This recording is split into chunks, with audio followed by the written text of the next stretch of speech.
zaman berganti zaman.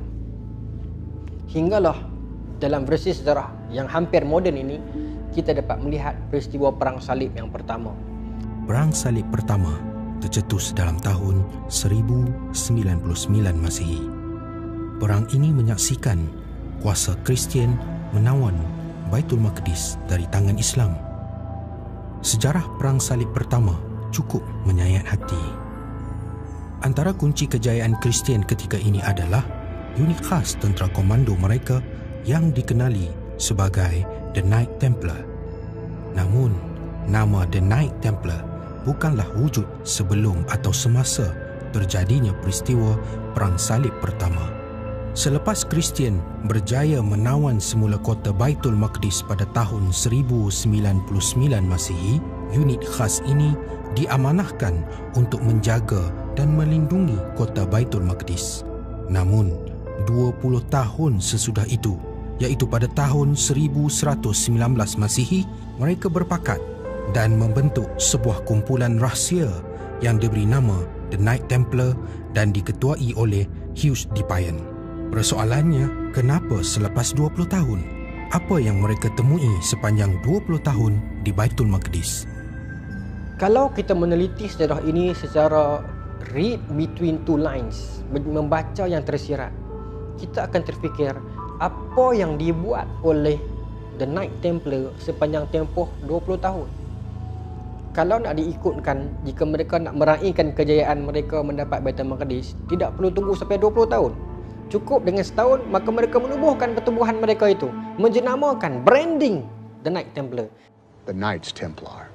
But the Templars were created to protect the Holy Land. That was a cover.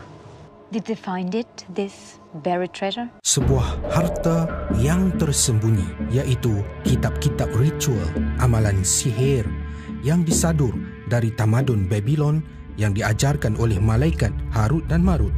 Sihir ini kemudiannya dipopularkan semula oleh golongan jin dan iblis pada zaman Nabi Sulaiman dan diajarkan kepada orang-orang Israel pada zaman tersebut. Menurut tafsir, Nabi Sulaiman telah mengarahkan agar kitab-kitab sihir tersebut dirampas dan disembunyikan di bawah takhtanya. Inilah harta yang tersembunyi yang ditemui dan dipraktikkan oleh ahli The Knight Templar sejak 1119 Masihi. Pada asalnya, The Knight Templar adalah sebuah unit khas yang berdisiplin tinggi, warak dan setia terhadap agama Kristian. Kalau kita melihat dari dalam buku-buku tulisan barat, mereka menamakan The Knight Templar ini sebagai pahlawan penjaga kota suci, pahlawan pembela orang miskin, dan pahlawan yang berjuang habis-habisan demi Christ, Jesus Christ. Watak dan sikap mereka berubah. The Knight Templar dari tentera yang zuhud telah menjadi pemuja harta. Dari sebuah unit yang cintakan Nabi Isa kepada tentera yang cintakan kuasa. Dari sebuah unit yang banyak menyebar dakwah kepada sebuah tentera yang banyak menyimpan rahsia. Makdaranya sebagai Salahuddin Al-Ayyubi.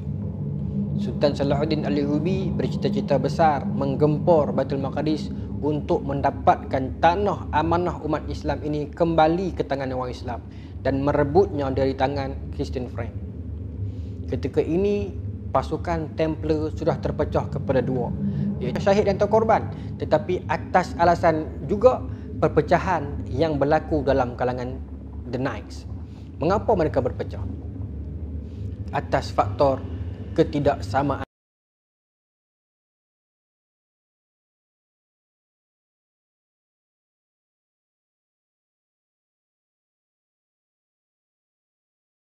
mengatur tentera untuk membantu ataupun untuk mendapatkan semula Baitul Maqdis, merebut semula Baitul Maqdis daripada tangan Islam, iaitu Sultan Salahuddin Al-Ayyubi.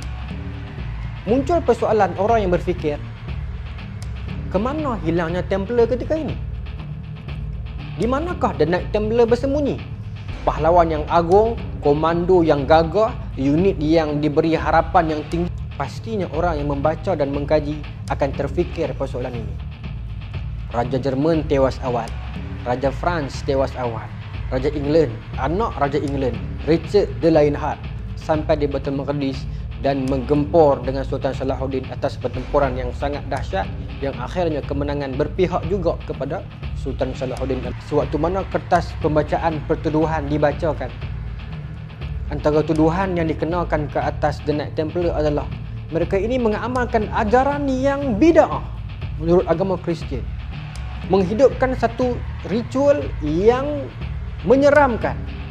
The Knight Templar bukan sahaja memusuhi Islam, sebaliknya memusuhi semua agama.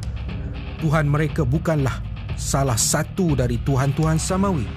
Sebaliknya, mereka bertuhankan Lord yang akan kembali di akhir zaman sebagai Dajjal. Sejak itu, semua misi dan gerak kerja mereka hinggalah ke hari ini berorientasikan untuk tujuan tersebut.